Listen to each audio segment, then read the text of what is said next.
Hello, in this video, we're looking at how to access GCP or Google Cloud Platform using Cloud Connexa. As you can see, I'm on admin UI, click on networks, and since I'm going to add a network, click on the add network button.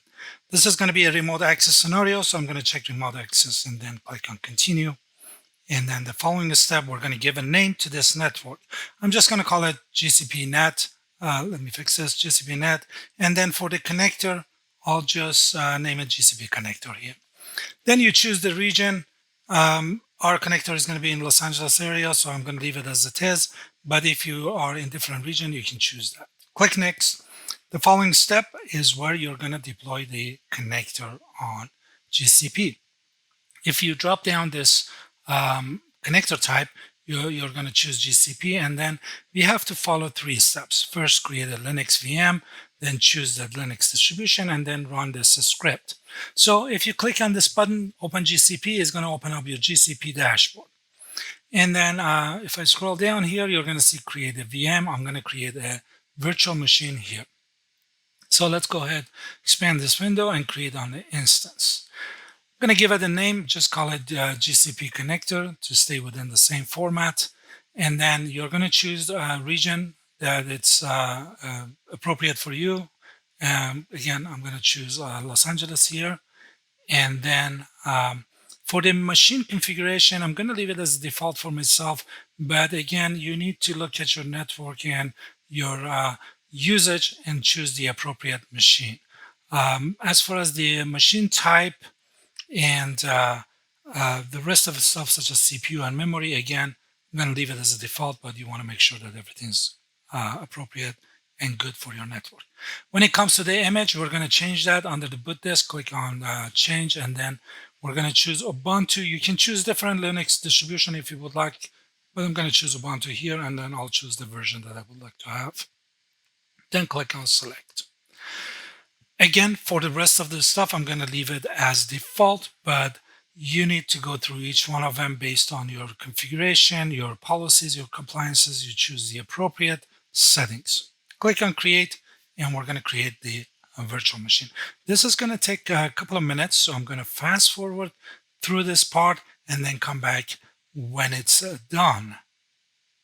And here we go. Our connector is installed and ready to go. I'm going to click on SSH to start an SSH session here, because if you remember, we have to run a script here. So I'm going to fast forward here, click on authorize, and here we go. We got our session up and running. Let's head back to the admin UI and then follow the steps. So the second step, we're going to select the Linux distribution. I did the Ubuntu 22.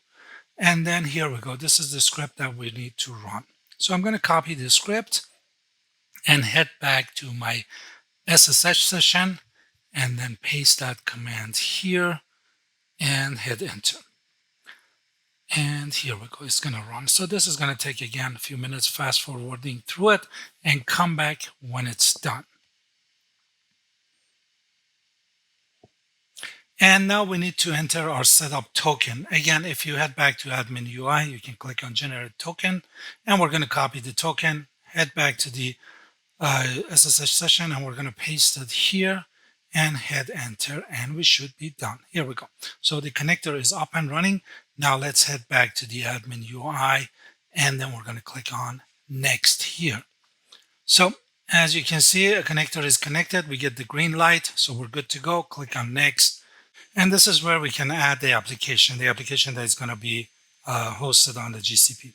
So I'm going to click on add application and give a name to this application. So this is going to be our development project that our development team is going to access. So I'm just going to name it dev project.